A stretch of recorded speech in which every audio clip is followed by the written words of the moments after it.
Herkese merhaba. Bu defa sizler için böyle minnak, sevimli bir model hazırladım. Elbisesi çıkıyor arkadaşlar. Yine arkadan çıt çıtı var. Saçları, ikisinin saçı da aynı. Sadece bunu buralarını saç örgüsü yaptım. Bunları serbest bıraktım. Bu da saç örgülü modeli. Saç yapımı aynı. Sadece dediğim gibi bu kısımları ördüm bu modelimde. Diğerinde ise serbest bıraktım. Buraya kurdeleden fiyonk yaptım. Diğerine kullandığım ipten zincir çekerek yaptım. Hepsini anlatacağım arkadaşlar. İki model de aynı. Dediğim gibi sadece saçlarının örgüsü farklı.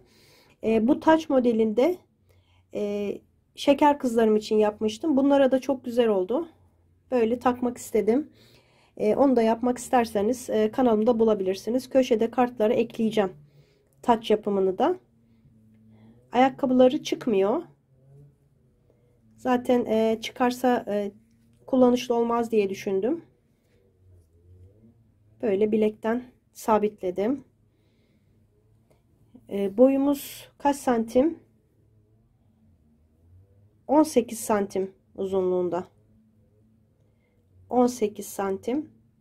Minnak, bir karış bile yok arkadaşlar. Bir karış diyelim. Böyle sevimli bir model oldu. İki bölüm halinde anlatacağım bebeğimi. İlk bölümde, bu bölümde gövdesini, kafasını yapacağız. Diğer bölümde de saç, elbise ve ayakkabısını nasıl yaptığımı göstereceğim. Ayaklarından başlayıp kafasını örüyoruz. Tepede bitiriyoruz. Yani hiç dikiş yok. Kollarını da ekliyoruz. Kullandığım iplerin, malzemelerin detaylarını videonun altına, açıklama kısmına da ekleyeceğim. Ayrıca örerken de gösteriyorum arkadaşlar. Ten rengi olarak Alize Cotton Gold 401 numarayı kullanıyorum. Bu renk yeni çıktı arkadaşlar. Önceden 382 kullanıyordum. Ama bu daha güzel, daha pembemsi, daha ten rengi bir ip. Şimdi bunu kullanacağım. Diğer renklerin kod numaralarını da videonun altına, açıklama kısmına ekliyorum. Bu saçı kahverengi, koyu kahve arkadaşlar. Diğeri de açık kahve. Onların numaralarını da, bunlar da Alize Cotton Gold. Videonun açıklama kısmına ekleyeceğim. Şimdi hemen yapımına geçeceğiz. Önce sizden kanalıma abone olmanızı istiyorum. Yorum ve beğenilerinizi de eksik etmezseniz sevinirim arkadaşlar. Şimdi herkese kolay gelsin. Hemen başlıyorum. Şimdi 2 adet aynısından 2 adet öreceğim. Kol örüyoruz. Sihirli halka yapıyorum. Çeviriyorum. Buradan çektim. Bir zincir çekip sabitledim. Sihirli halka içine 6 tane sık iğne. 3 4 5 6. Sihirli halkanın ipini çekerek sıkıştırdım.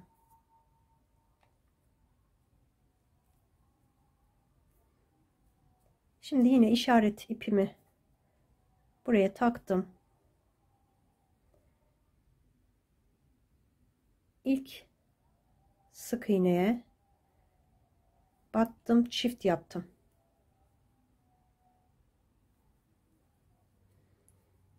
Daha sonra tek, çift, tek, tekrar çift yaptım.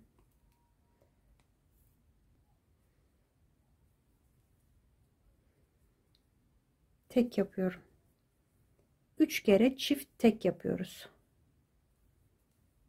Çift, tek. İşaretimi buradan çıkarıyorum. Sıra başına yerleştiriyorum. Sayım 9 sık iğneye çıktı.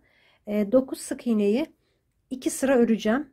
Bu arada sihirli halka ipini de güzelce sıkıştıralım. Şimdi 2 sıra 9 sık iğne dümdüz örüp geleceğim. 2 sıra 9 sık iğne yaptım. Sihirli halkanın ipini güzelce sıkıştıralım. Şöyle içine yerleştiriyorum.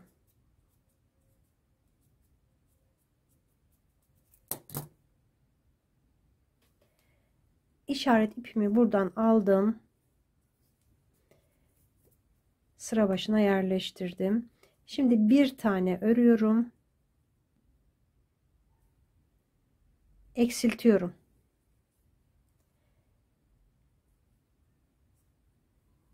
Bir tane örüyorum. Eksilttim. Tekrar bir sık iğne yaptım. Eksilttim. Sayım 6 sık iğneye düştü. İşaretimi çıkarıp burada yine azar azar avuç içine elyaf yerleştiriyorum.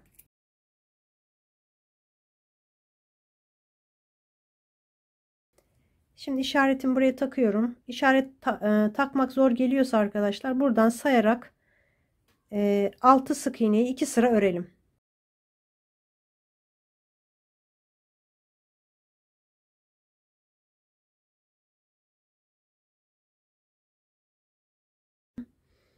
Bilek kısmı burası. İşareti buraya tekrar yerleştiriyorum.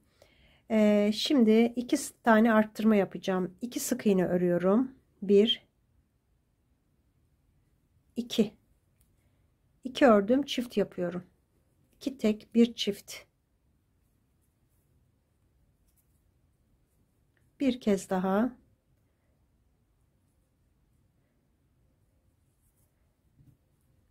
Bir,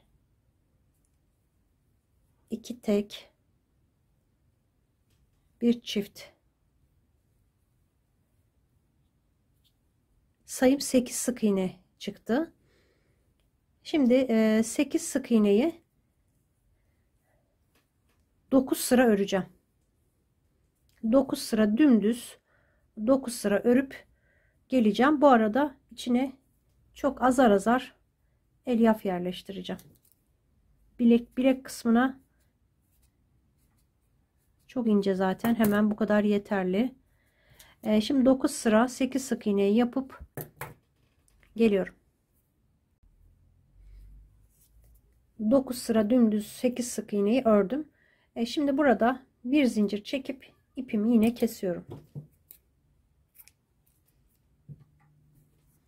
İçine yine elyaf doldurdum. Sıkı bir şekilde elyafımı doldurdum. Kollarımız hazır.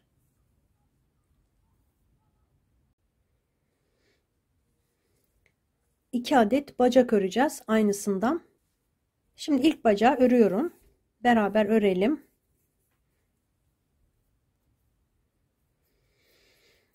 Sihirli halka yapıyorum.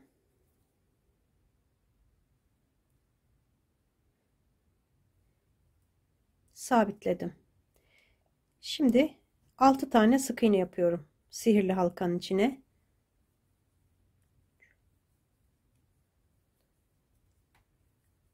6. Sıkıştıralım bu ipi çekerek. Tam buraya işaret ipi koyuyorum.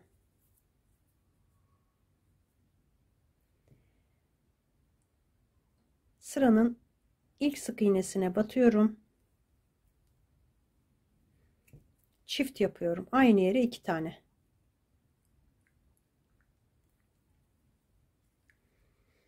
Yanındakine tek. Çift tek. Tekrar çift tek. Çift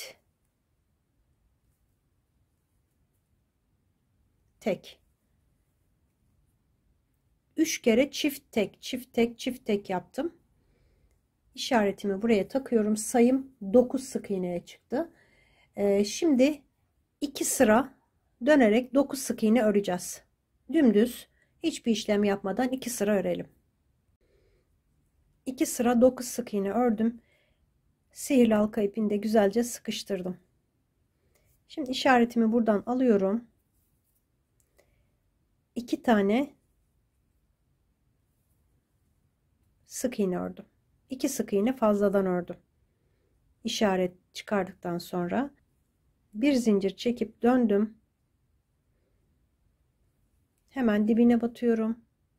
1 2 3 4 tane sık iğne ördüm. Bir zincir çekip tekrar dönüyorum. Eksiltme yapacağım. Şöyle dibine batıyorum, çekiyorum. Yanındakine battım, çektim. Bu şekilde eksilttim. Tekrar 2 sık iğneyi yine birlikte alacağım, eksilteceğim. 2 tane arka arkaya bu şekilde eksiltme yaptım.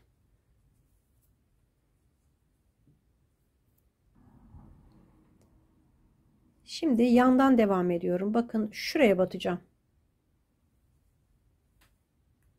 Bir tane sık iğne yaptım.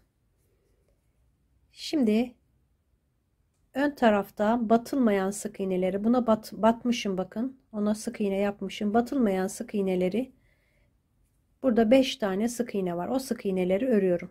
1 2 3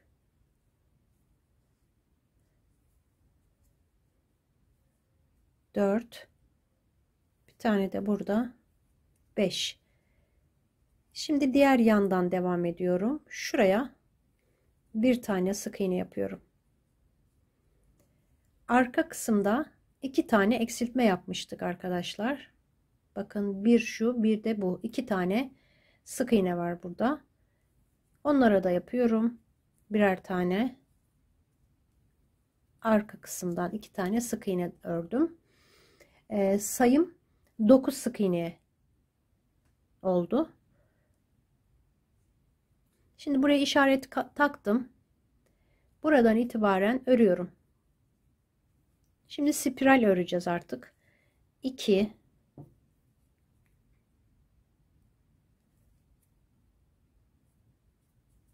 3 4 5 6 7 tane sık iğne yaptım. Şimdi burada 2 tane sık iğnem kaldı bakın. Onları eksilteceğim. Birlikte alıyorum. Bu şekilde eksilttim. Sayım 8 sık iğneye düştü. Şimdi 8 sık iğneyi 2 sıra öreceğim.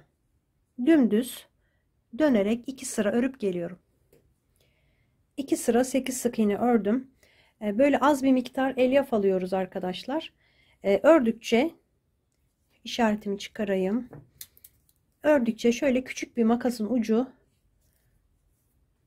yardımcı oluyor, güzel oluyor arkadaşlar. Ayak ucunu dolduralım.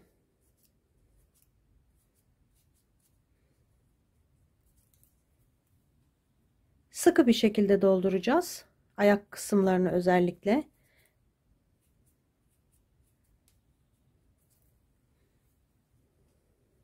Azar azar.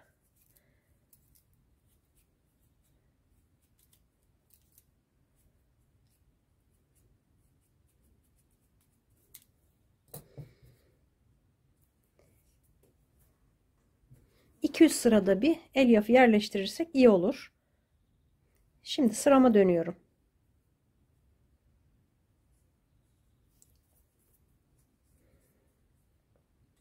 İlk başta ilk sık iğneye çift yapıyorum.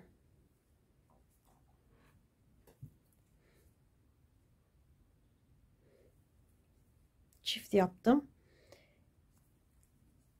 Kalan 7 sık iğnemi örüyorum. 2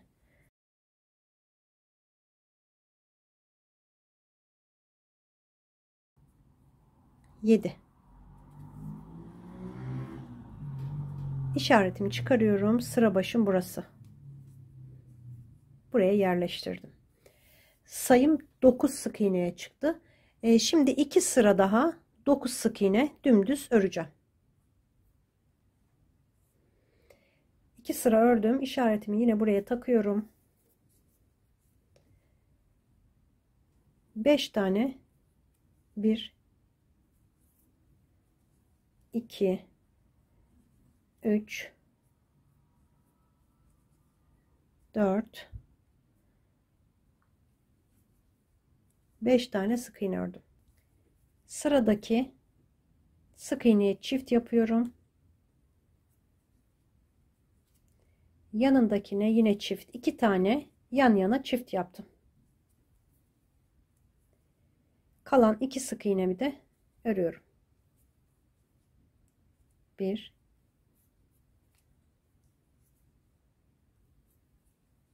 2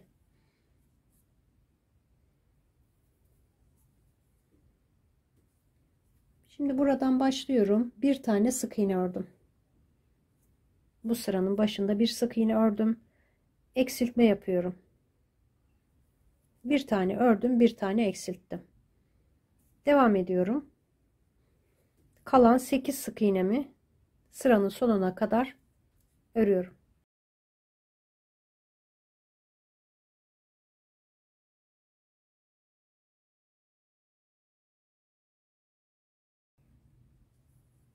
Tamamladım. Sayım eksiltme arttırma yaptım 2 sırada. Sayım 10 sık iğne. Alttaki sırada 11 sık iğneydi. Bir tane eksilttim, 10 sık iğneye düştü. Şimdi bir tane sık iğne yapıyorum sıranın başından hemen. Yine bir sık iğne yaptım.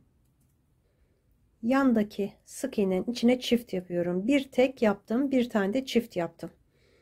Şimdi buradan örüyorum. 1 2 3 tane sık iğne ördüm. Burada eksiltme yapıyorum.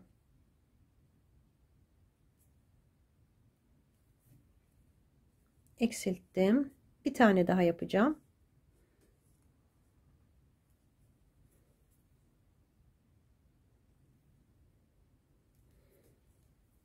İki tane yan yana eksiltme yaptım. Bir sık iğnem kaldı.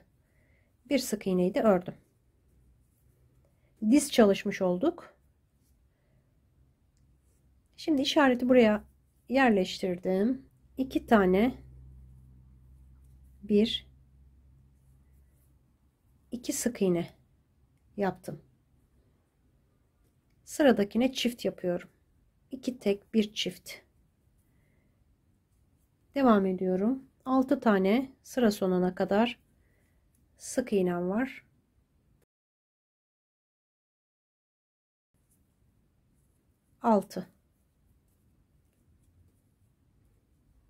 Sayım 10 sık iğneye çıktı. 10 oldu yani. Bir alttaki sırada 9'du. Şimdi 3 tane örüyorum bu sırada. 1 2 3 tane ördüm. Çift yapıyorum. 3 tek bir çift. Sıra sonuna kadar yine 6 tane sık iğnemi öreceğim.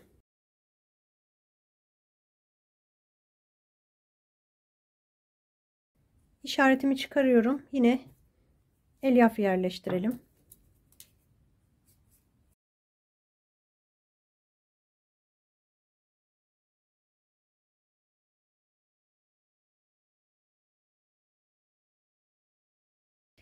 Sayım 11 sık iğne oldu. 11 sık iğneyi dümdüz 3 sıra öreceğim. 3 sıra dümdüz 11 sık iğne olarak yapıp geliyorum. 3 sıra 11 sık iğne ördüm arkadaşlar. İşaretimin olduğu yere kadar. Şimdi işaretimi çıkarıyorum. Bir tane sık iğne yapıyorum. Ve bir tane zincir çekip ipimi kestim.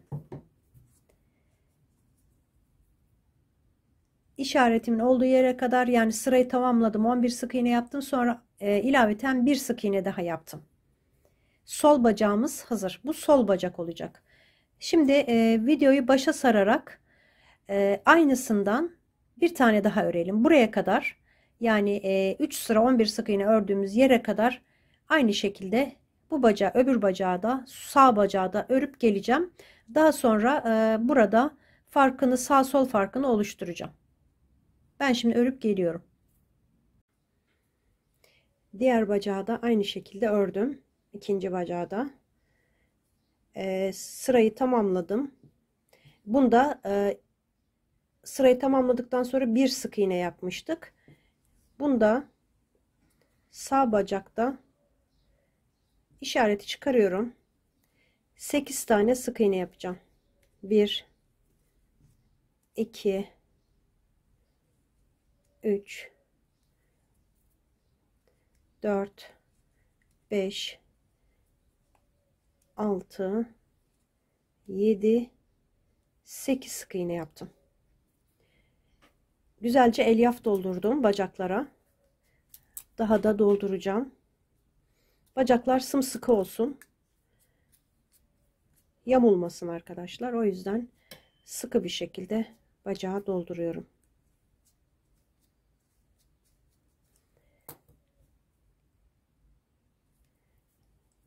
Şimdi 2 tane zincir çekiyorum.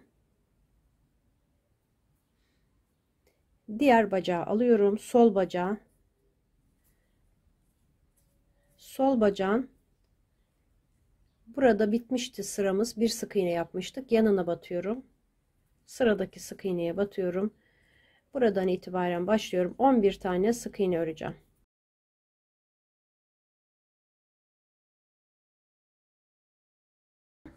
Şimdi zincirin üzerine geldim. Bakın zinciri şu şekilde çeviriyorum. Ön yüzüne.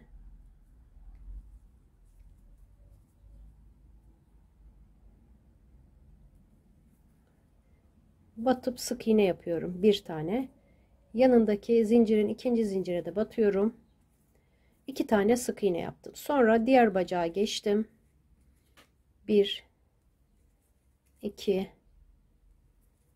3 4 yine burada da 11 sık iğne örüyorum.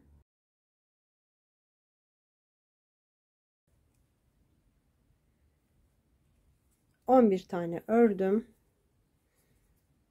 Zincirin diğer kısmına 2 tane sık iğne yapıyorum yine.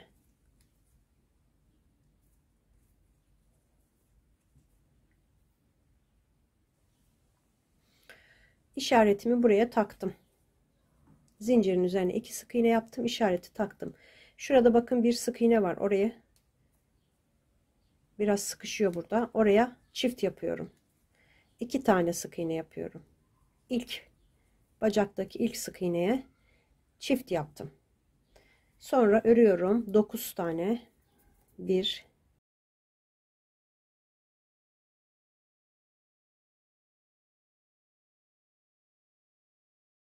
9 sık iğne yaptım. Şimdi yine çift yapıyorum. 9 tek bir çift. 2 tane sık iğne yapıyorum. 1 2 yine çift yapıyorum.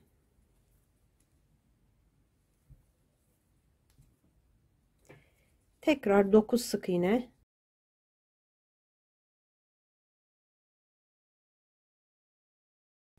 Dokuz tane ördüm. Sıradaki sık iğne çift yapıyorum. 2 tane sık iğnem kaldı burada. Onları da ördüm. Sayım 30 sık iğneye çıktı. İlk birleştirdiğim sırada 26 idi. Bu sırada 30 sık iğneye çıktı sayım.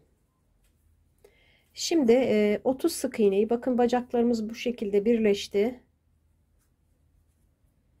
Şimdi 30 sık iğneyi 2 sıra dümdüz 30 sık iğne yapacağım. 2 sıra ördüm 30 sık iğne.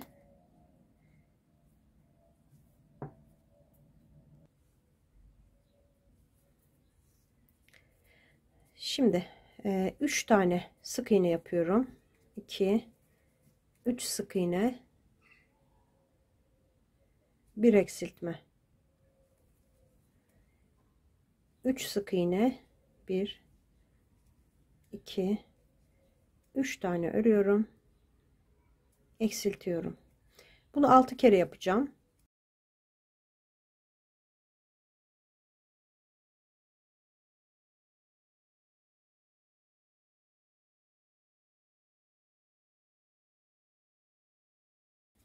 Sayım 24 sık iğneye düştü.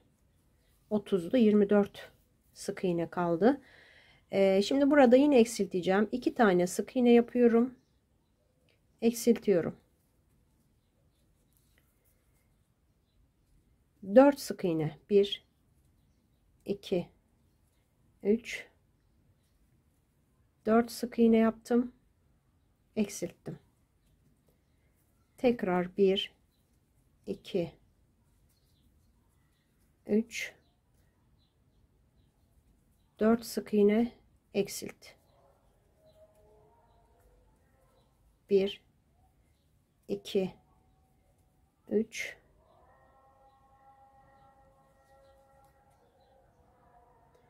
4 sık iğne, eksilt. 2 tane sık iğne kaldı. 1 2. Toplam 4 kere eksiltmiş oldum.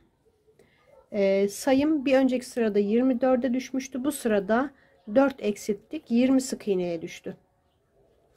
Şimdi 20 sık iğneyi 7 sıra dümdüz hiçbir işlem yapmadan 7 sıra öreceğiz. Bu arada şu kısımlara da elyaf yerleştirmeyi unutmayalım. 7 sıra ördüm. Bakın işaretim buradaydı. Şimdi buradan 5 tane sık iğne örüyorum. 2 3 4 5 sık iğne ördüm. Şimdi kolları ekleyeceğiz. Kolun birini aldım.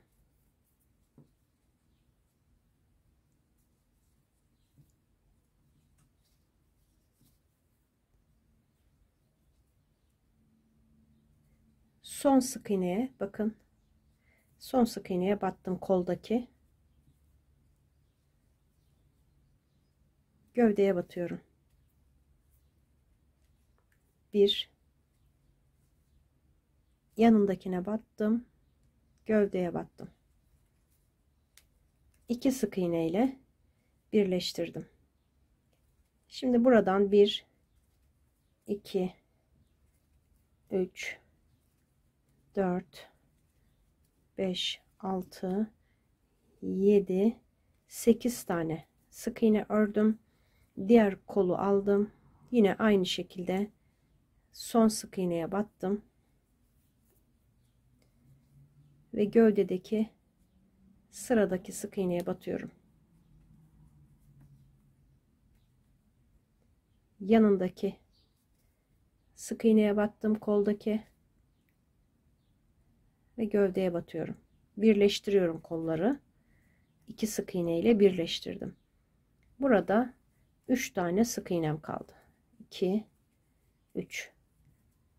Kollar bu şekilde yanda birleşmiş oldu arkadaşlar.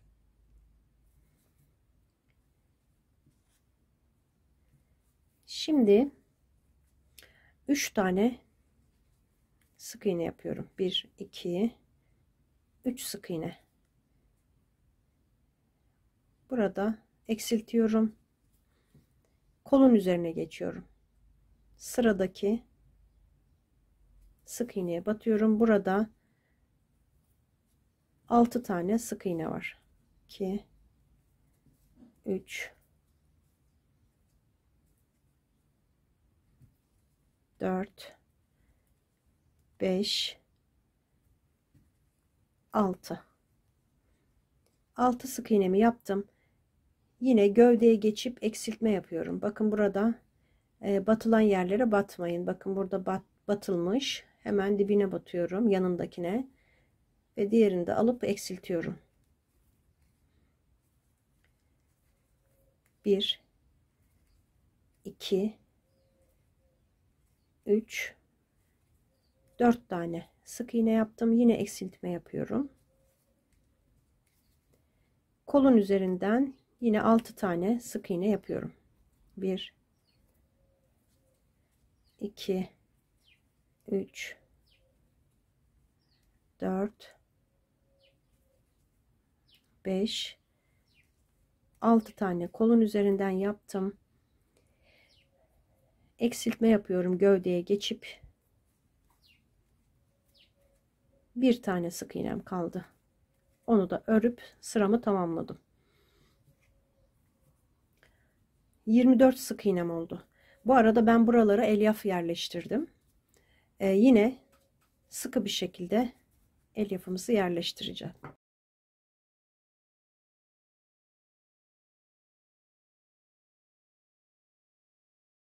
Bu sıra sonunda sayım 24 sık iğne oldu. 1 2 3 4 5 6 tane sık iğne örüyorum, eksiltiyorum. 6 ördüm, bir tane eksiltiyorum.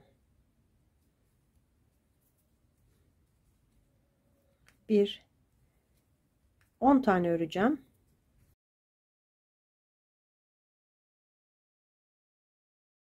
10 sık iğne ördüm.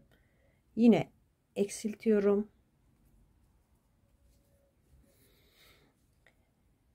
Kalan 4 sık iğnemi de örüyorum.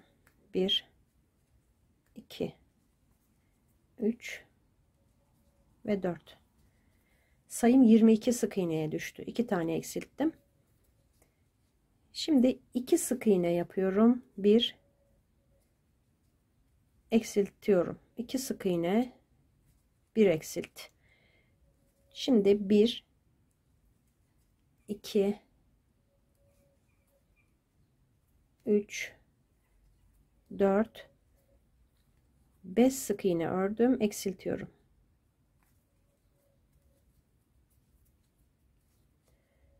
Tekrar 2 sık iğne örüyorum,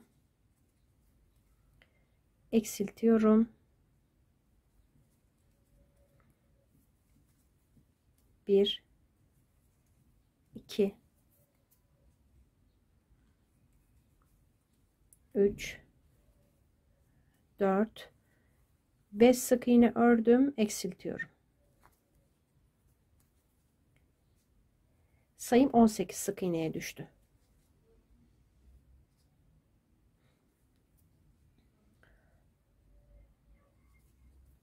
Yeni sırama geçtim. 2 tane ördüm, eksiltiyorum. Bir tane eksilttim. Şimdi bir tane daha arka arkaya 3 tane eksiltme yapacağım. İkinci eksiltmem, bu da üçüncü.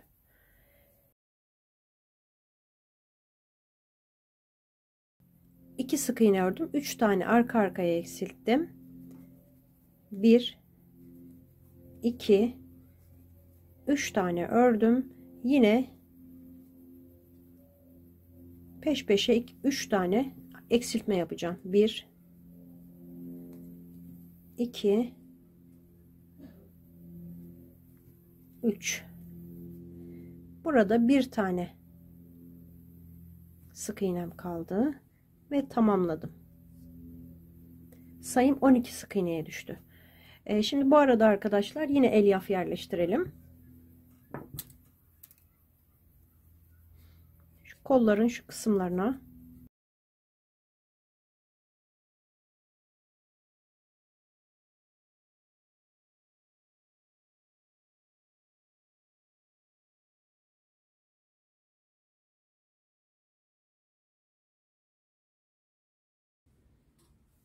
bakın, gövdemiz böyle şekillendi.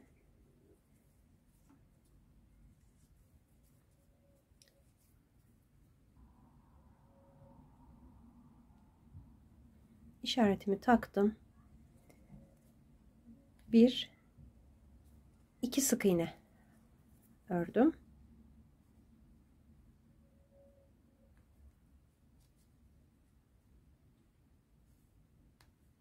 eksiltme yapıyorum.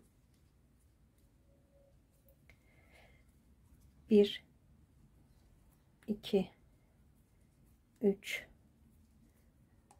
4 5 sık iğne yaptım. Yine eksiltiyorum.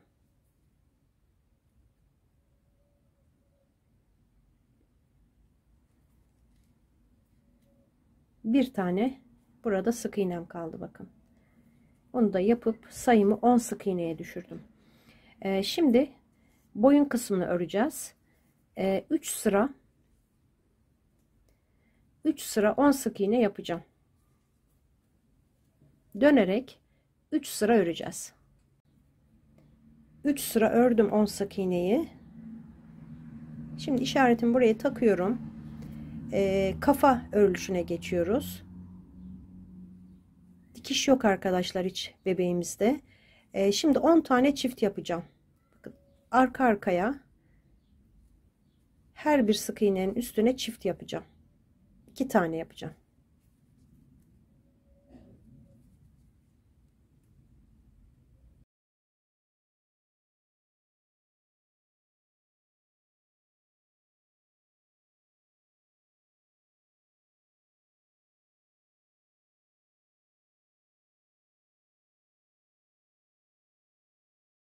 On tane çift yaptım. İşaretimin olduğu sık iğne yapmıyoruz arkadaşlar. Şurada bir tane daha var, bakın. 10. çiftimi de oraya yapıyorum. 10 tane çift yapmış oldum. İşaretimi buradan çıkarıyorum, buraya taktım. Şimdi bir tane örüyorum, çift yapıyorum. Bir tek bir çift şeklinde 10 kere arttırma yapacağım. Bir tek bir çift. İkinciyi yaptım.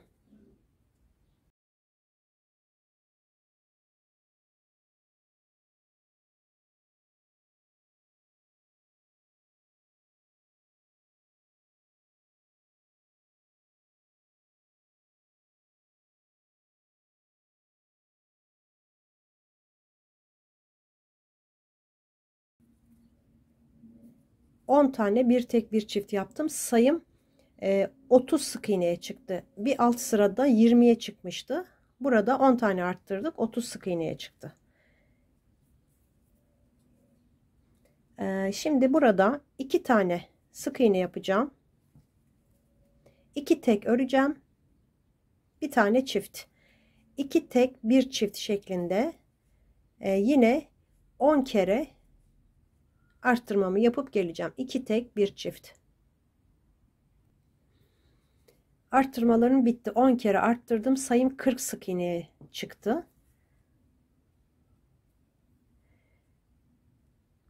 Şimdi işaretimi çıkardığım yere batıyorum. Bakın, orayı atlamayın sakın. 1 2 3 4 sık iğne yapıp yine çift yapıyorum. 4 tek bir çift şeklinde arttıracağız bu kez. 8 kere 4 tek bir çift arttırıp 3 4 tek bir çift. Bu şekilde 8 kere, toplam 8 kere arttıracağım. Ben 2 kere yaptım. 6 kere daha arttırmamı yapıp geleceğim. Arttırmalarımı tamamladım. Sayım 48 sık iğneye çıktı. Şimdi 48 sık iğneyi 3 sıra hiçbir işlem yapmadan dümdüz öreceğiz. 3 sıra örüp geliyorum. 3 sıra 48 sık iğne ördüm arkadaşlar. Bir sıra daha öreceğim. Bir sıra daha yine 48 sık iğne dümdüz örüp geleceğim. Bir sıra daha. Bir sıra daha ördüm 48 sık iğne. Şimdi burada 25 tane sık iğne öreceğim. Buradan böyle 25 sık iğneyi örüp geleceğim. 25 tane ördüm. Eksilttim. Bir sık iğne yaptım. eksilttim, bir sık iğne yaptım, yine eksilttim, 3 kere eksilt, bir sık iğne. Şimdi bir sık iğne, bir eksiltme.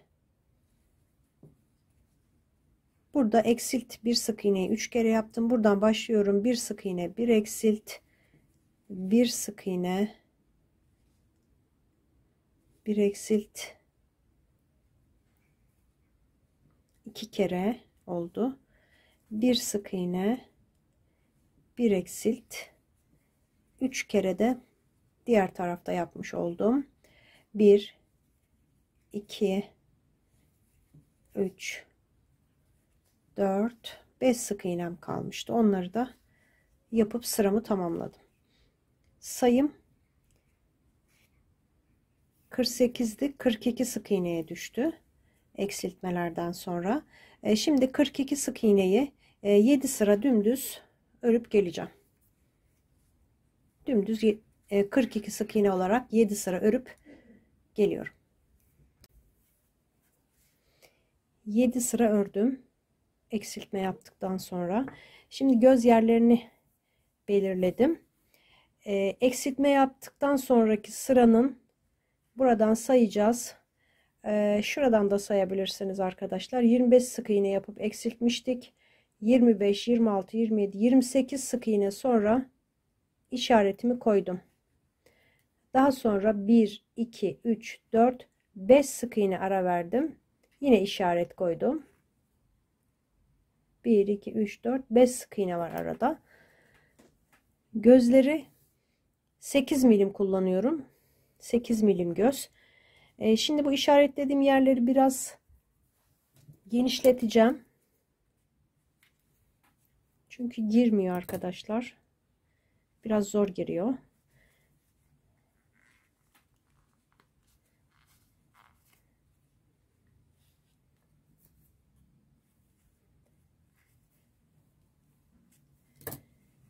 Tam eksiltme sırasının üstüne yapıyoruz. Bakın buraya. Burası eksiltme sırası. Onun üstüne.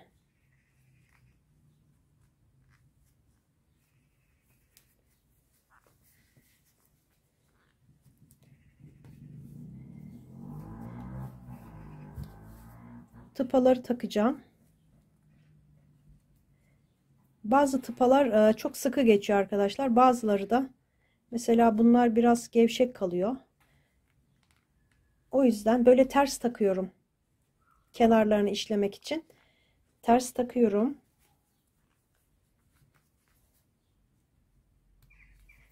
Bunlar biraz gevşek gibi, tam böyle sıkı oturmadı. O yüzden mühürleyeceğim gözleri. Mühürlemeyi nasıl yapıyoruz? Bakın şu şekilde iyice yerleştirdikten sonra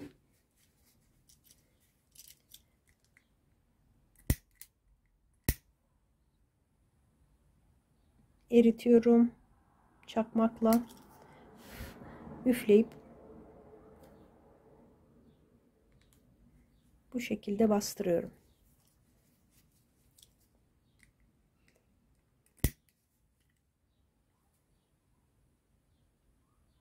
İyice eritirsek dibine kadar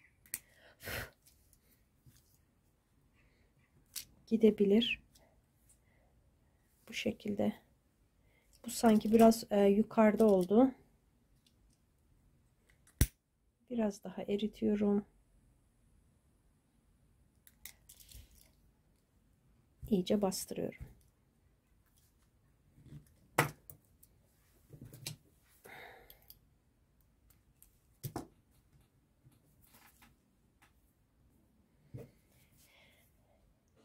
Şimdi devam ediyorum. Burada işaret ipimi tekrar takıyorum. 5 sık iğne öreceğim. 2 3 4 5 tane ördüm, eksiltme yapıyorum.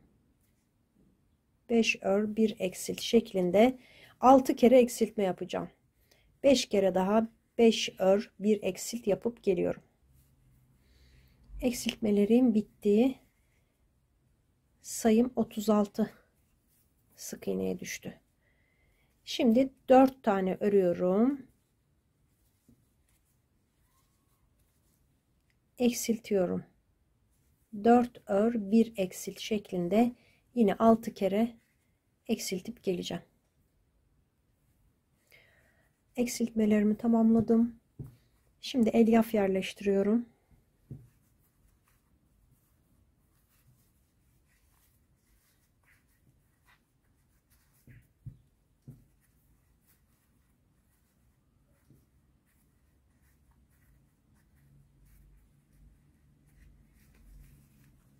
Şu yanak kısımlarını doldurun arkadaşlar.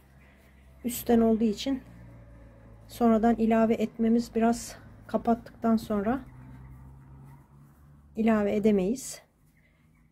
Ördükçe son sıraya kadar ben elyafımı yerleştireceğim. Şimdi eksiltmelere devam ediyorum. En son 4 ör 1 eksilt yapmıştık. Şimdi 1 2 3 tane sık iğne ördüm, eksiltiyorum. 3 ör 1 eksilt. Yine 6 kere 3 ör 1 eksilt yapıp eksiltmelerimi tamamlayacağım. Tamamladım. 24 sık iğneye düştü sayım. Şimdi 2 tane örüyorum. Eksiltiyorum. 2 ör 1 eksilt şeklinde yine 6 kere eksiltme yapacağım.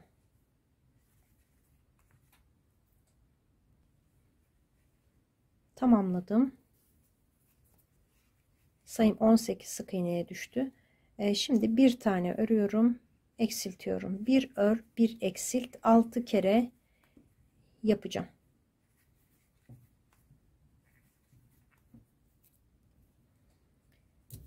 Tamamladım eksiltmelerimi. 12 sık iğneye düştü sayım. Tepesinden ilave ediyorum elyafı.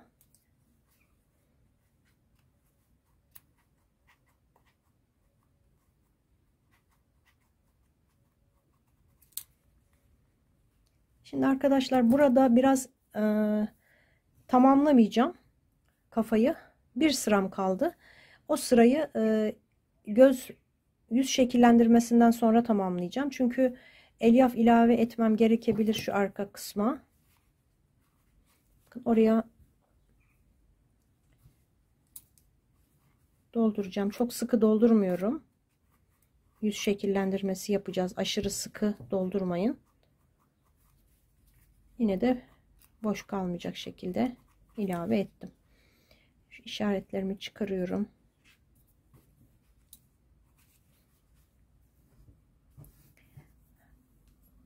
Şimdi iğneme ip takacağım. İpimi taktım. Şimdi şuradan herhangi bir yere taktırmadan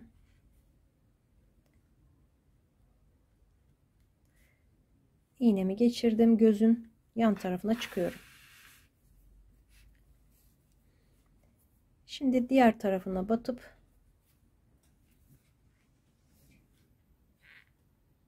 başka bir yere, yine boş bir yere çıktım.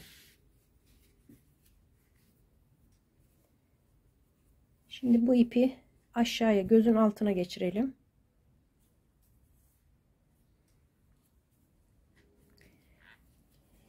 Şimdi buradan son çıktığım yerin aynı yerine batıyorum.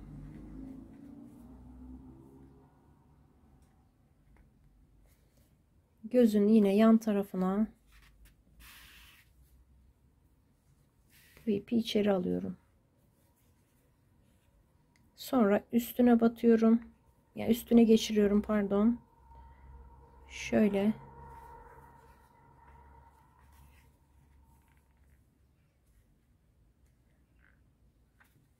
Aynı noktaya çıktım.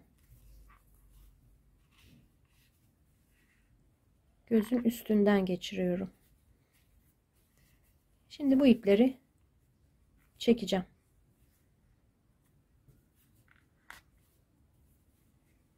Şöyle elimle destek verip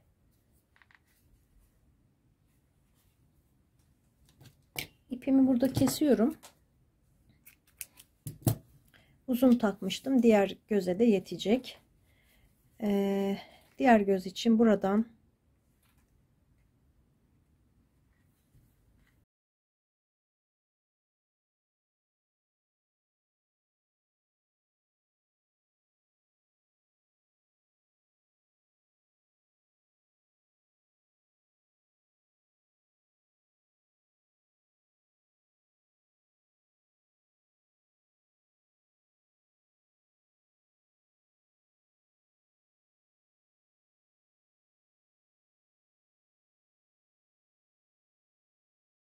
düzelterek elimizle önce bastıralım.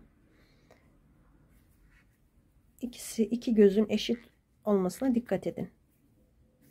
Eşit çukurlukta. Şimdi biraz fazla çukur gibi görünüyor. Ama düğümlediğimiz zaman biraz gevşeyecek.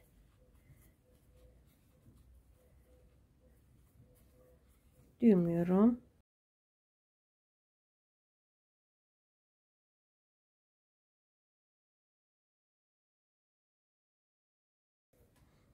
Şimdi bunları içeri alınca biraz gözlerimiz açılacak.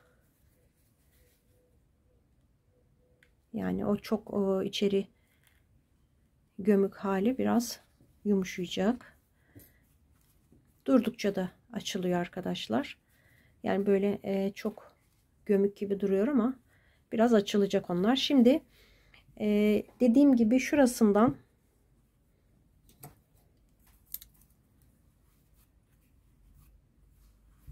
o çukurlaşan yerlere biraz tepesinden ilave ediyorum.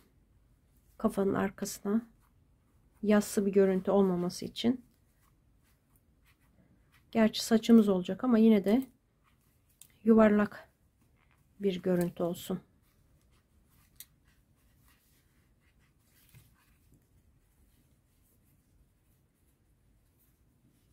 Evet, bakın biraz daha açıldı. Şimdi sırama döneceğim. Bakın görüntümüz bu şekilde.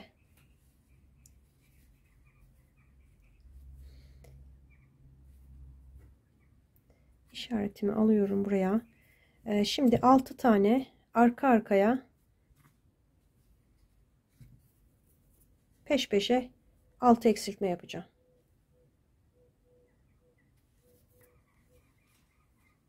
1 2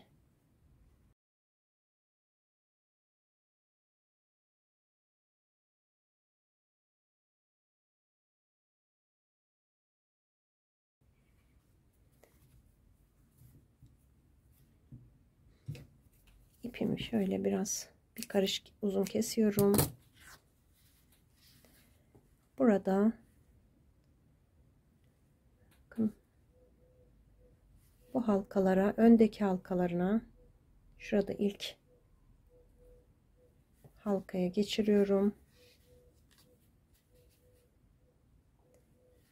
Tek kanatlarına sık iğnelerin 6 kere geçiriyoruz. Tabii ki 6 sık iğne var.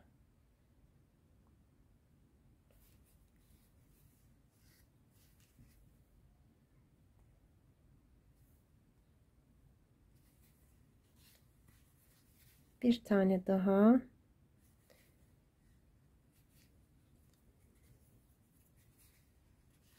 Geçiriyorum ve sıkıştırıyorum.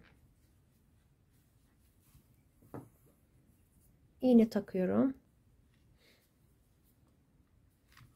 Sıkıştırdıktan sonra burada hemen düğümleyip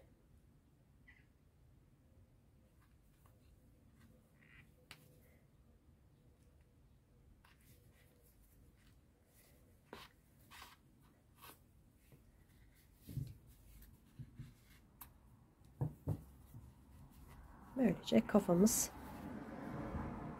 bitmiş oldu. Daha doğrusu gövdemiz tamamen bitti. Ama burun, göz işleme ve ağız işlemesini hemen göstereceğim size. Önce beyaz iplik taktım. Şöyle iğneme buradan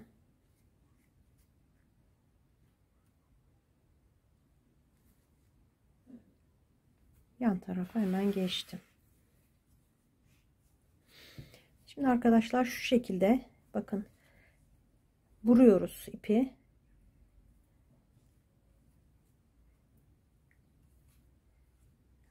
Vuruyorum. Burada parmağımla bastırıp açılmaması için gözün yan tarafına geçtim. Arkaya geçiyorum arkadaşlar. Arkada boş bir yere, yani taktırmadan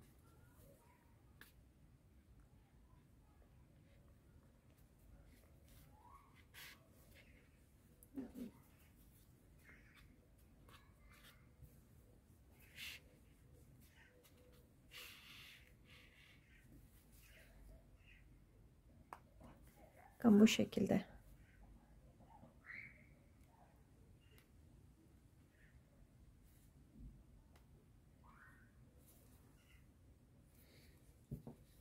Şimdi aynı noktadan diğer göze geçiyorum.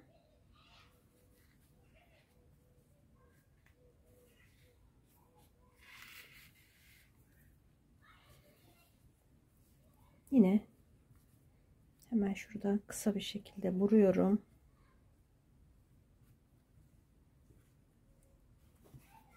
Parmağımla tutup şöyle arkaya çıkıyorum arkadaşlar. İlk çıktığım yere çıkmam gerekiyor ama orası şimdilik uzak. Oraya sonra geçiş yapacağım. Bakın böyle beyaz kısımları oluştu. Eğer içeriye kaçıyorsa buraya küçücük bir yapıştırıcıyla yapıştırabilirsiniz ya da böyle iple de şurada bir tutturabilirsiniz arkadaşlar.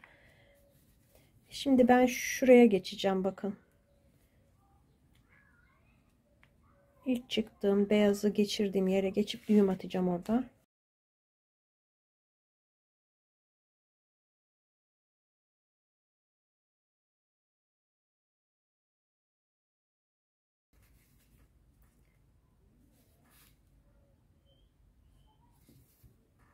Şimdi koyu kahve ipim var. Siyah da olur. Alize Cotton Gold. İkiye ayırıyorum. Kirpik ve kaşlarını yapacağım. Yine iğneme takacağım.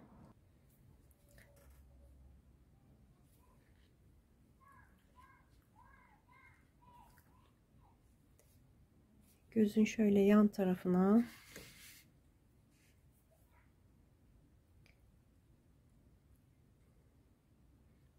Daha sonra dibine. Buraya geçmem zor olduğu için arkadaşlar direkt arkaya geçiyorum.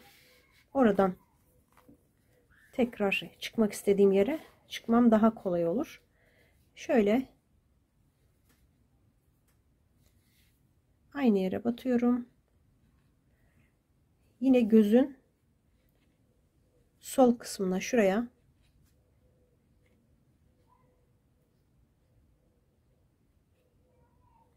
ya da kirpik yapacağım yere, bakın şuraya çıkmam daha kolay, düz olduğu için. Bakın tam gözün üstüne bu hizaya çıktım.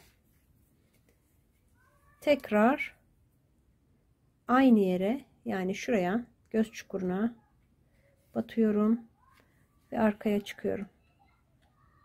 Tabi boş bir yere çıkarsanız buradan tekrar girdiğinizde görünmez. Bu şekilde arkadaşlar. Bakın iki kere, birini buradan birini de buradan yapıp hem kirpik hem de gözün üstünü oluşturdum. Şimdi diğer göze geçiyorum. Gözün iç kısmına şuraya çıkacağım. Şurası diğer kadar aynı mesafede olmuyor arkadaşlar. Burası yarım kalıyor. Ben de şuraya çıkıyorum.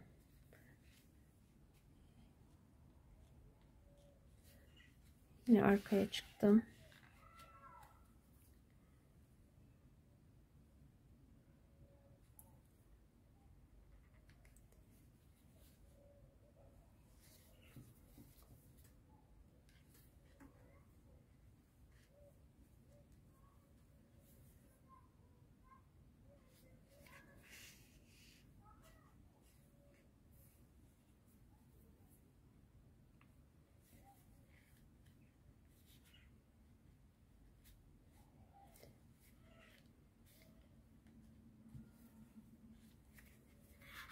Kaşlarını da işleyeceğiz.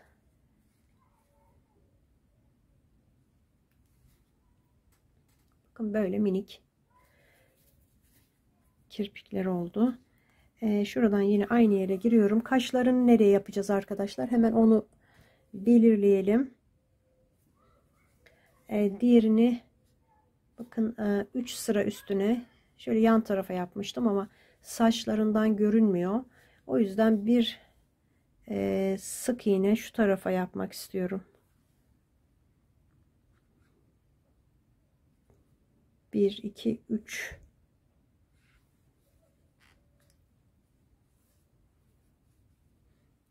buraya çıkacağım.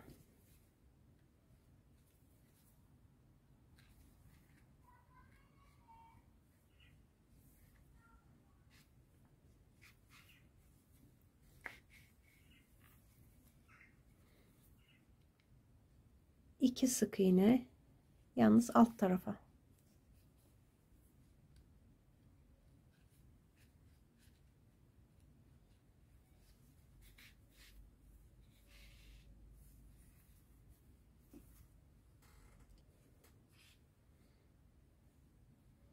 Bir, iki, üç, dördüncü sıraya arkadaşlar.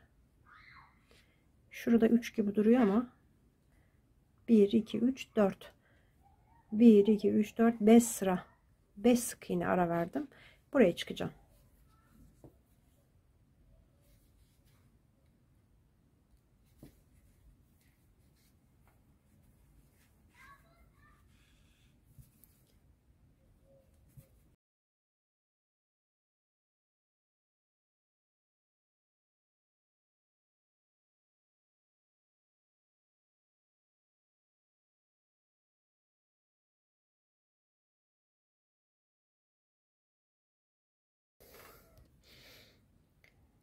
Bunu şuraya yapacağım.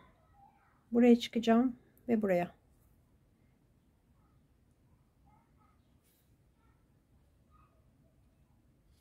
Ben yakın bir yerden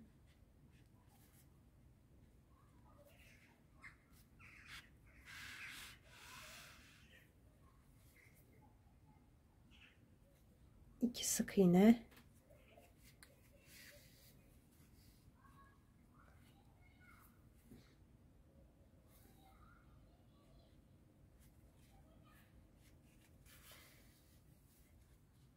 iki tur gittim. Şimdi dolayacağım. İsterseniz 3 kere geçirip öyle de bırakabilirsiniz.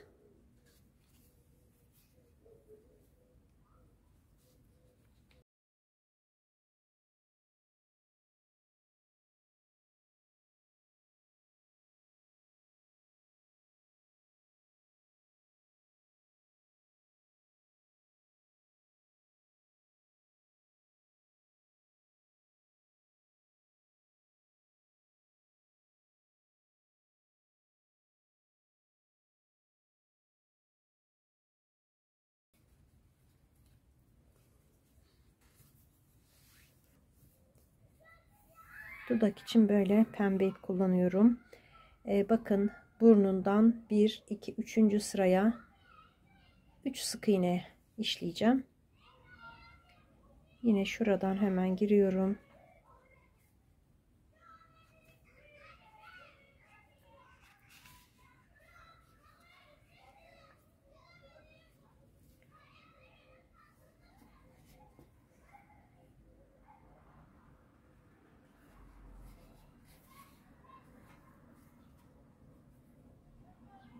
aynı yere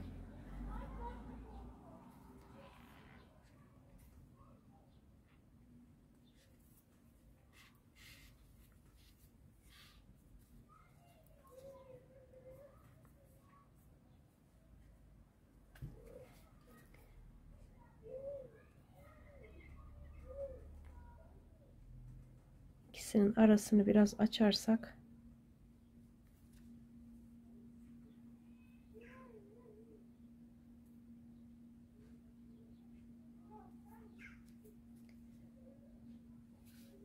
bu şekilde minnak bir dudak da yaptık. Aynı şekilde içeri alacağım. Böylece gövdemiz hazır oldu. Bu videonun sonuna geldik. İkinci bölümde saçlarını ve elbisesini, ayrıca ayakkabısını da hepsini göstereceğim. Tekrar görüşmek üzere. Hoşça kalın.